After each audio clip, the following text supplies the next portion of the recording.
Dahil nalalapit na nga ang Pasko, kabi-kabila na ang mga Christmas party at Christmas shopping ng ating mga kababayan. Resulta nga nito, mabigat na trapiko sa mga lansangan.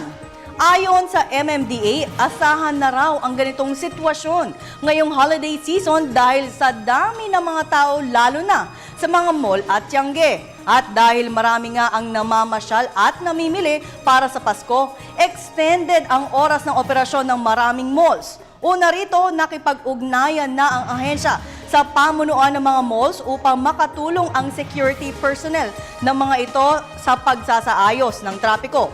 Pinayuhan rin ng MMDA ang mga motorista na dumaan at ng mga alternatibong ruta gaya ng mga Christmas lanes. Ngunit kung wala na talagang takas sa matinding traffic sa kalsada, payo ng MMDA, magbaon na lamang ng konting pasensya.